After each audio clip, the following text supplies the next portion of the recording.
Amis du soir, bonsoir. Voilà, il semblerait que ma pin-up au ballon ait eu un petit succès. Cependant, on m'a fait une remarque qui m'a un petit peu blessée dans mon orgueil, au sens où on me disait grosso modo que mon illustration était très sympa, mais quel dommage que j'aie été feignante en utilisant une photo comme fond. Alors, que nenni, hein, c'est une illustration faite entièrement par moi, et donc je me dis que c'est l'occasion de faire un petit tuto pour montrer grosso modo les grandes étapes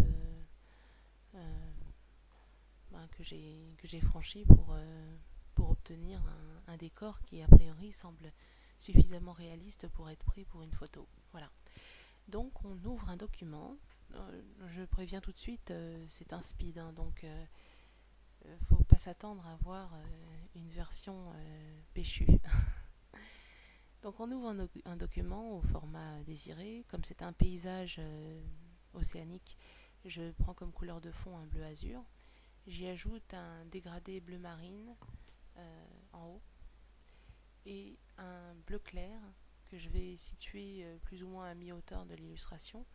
Ça va être là où je vais placer mon horizon. Donc une fois fait, je vais ouvrir un nouveau calque que je vais appeler Océan et sur lequel je vais délimiter une zone couleur euh, qui va être caractéristique de mon rivage.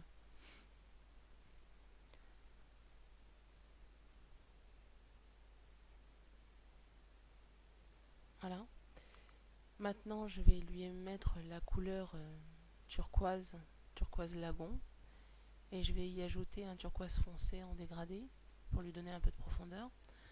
Ensuite, je vais prendre une brosse mi-flou, mi-dur, euh, à une densité de 42%, et je vais y apposer des zones d'ombre.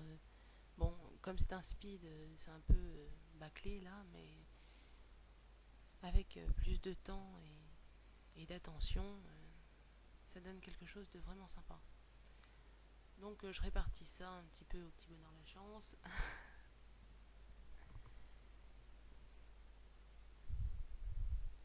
Ensuite, j'ouvre un nouveau calque juste en dessous que je vais appeler sable et sur lequel je vais délimiter une zone couleur. Donc pour essayer de retranscrire le sable, la matière, les dégradés de couleur, lui donner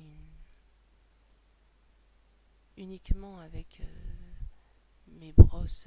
D'ailleurs, c'est une brosse dure que j'utilise, mais avec une nuance de 42%. Lui donner une forme de texture.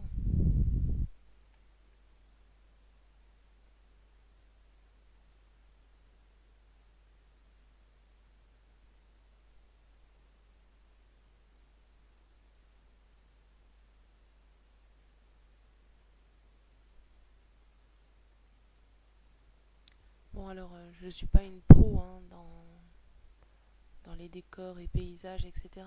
Mais bon, je pense que je m'en suis pas si mal sorti que ça pour ce paysage-là. Donc, voilà. Donc, je vais ouvrir un nouveau calque que je vais appeler nuage. Une brosse, en utilisant une brosse mi-flou, mi-dur. Enfin, je ne sais pas exactement le nom qu'on donne, mais ça fait partie des basiques des broches de Photoshop. Euh, à une densité de 42%, couleur blanc. Et donc, en utilisant ce système-là, je vais essayer de faire des formes de nuages.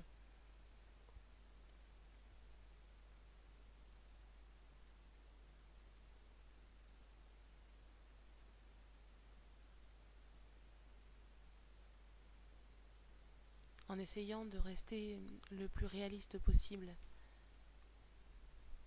C'est-à-dire que bah, y a des nuages de toutes les formes, de toutes les tailles, placés différemment.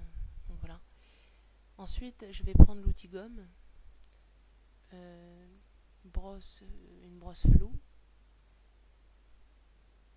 à une densité de 70% à peu près, et je vais estomper quelque peu les bordures de mon nuage afin de le rendre, disons, plus réaliste et l'aider à s'harmoniser avec mon ciel, enfin autant que faire se peut, hein.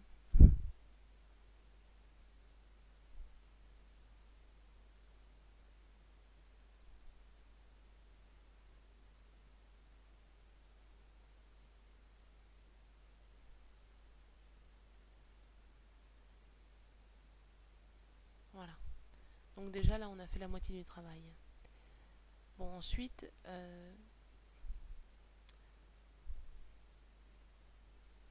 je rajoute un calque en dessous du calque du rivage que je vais appeler dune.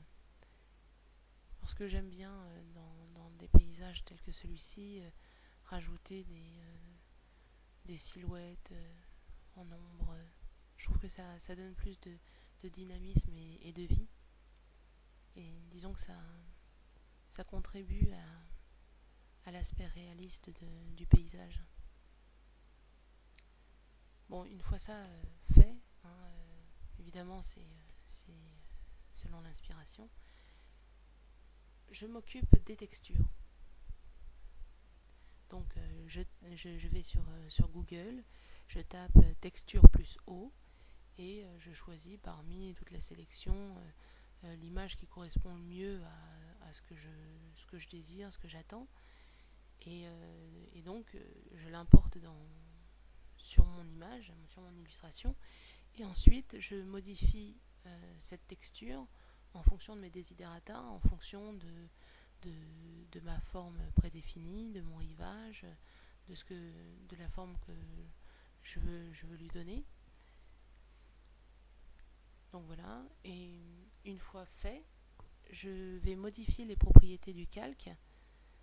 Donc comme vous allez pouvoir le constater, je vais faire un peu défiler toutes les options de propriétés, mode produit, éclaircie, incrustation, etc. etc.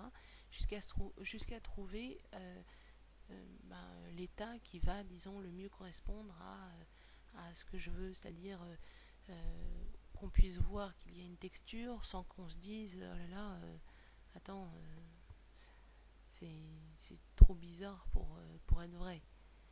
Une fois trouvé, je fusionne cette texture avec mon calque rivage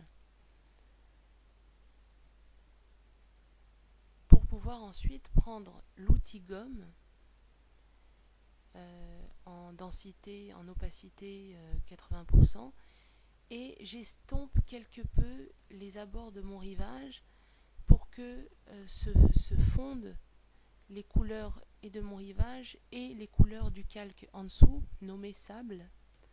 Comme vous pouvez le voir, ça donne un côté un peu plus réaliste, parce que bon, le rivage, il n'est jamais aussi profond que les profondeurs océaniques, hein.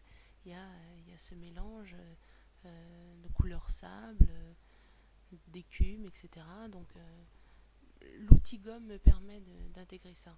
Ensuite, on passe à la texture du sable. Et je suis à fond en ce moment dans les textures. Donc pareil, sur Google, je tape texture plus sable et je sélectionne l'image qui me correspond le mieux dans l'optique dans laquelle je suis. J'importe l'image et je la modifie en fonction de mes desiderata, pareil. Une fois placée comme je veux, je vais modifier les propriétés de ce calque, mode produit, éclaircie, incrustation, etc., jusqu'à trouver ce qui me correspond le mieux. Voilà. Et là, pareil, je fusionne avec le calque juste en dessous. Ensuite, j'aplatis l'image et généralement, je la fais passer par un filtre. Là, pour le coup, c'était pinceau sec, il me semble, histoire de juste harmoniser l'image. Ce après quoi, sur mon illustration finale, j'ai fait une petite mise en page avec un petit liseré. Donc là pareil, je fais une bordure. Donc la couleur de base, c'est un marron très foncé. je modifie les propriétés de ce calque-ci et jusqu'à donner une bordure un peu plus claire. Bon, là c'est fluo, voilà, là c'est clair. Et puis bon, bah, je vous gribouille rapidement l'endroit où est censé se trouver le personnage avec son petit ballon, ses courbes et ses cheveux. Je vous gribouille vite fait le titre, les décos. Et voilà, on en est à la fin du speed. Petite signature. Et voilà comment... Bon, moi ça m'a pris 10 minutes à le faire en speed.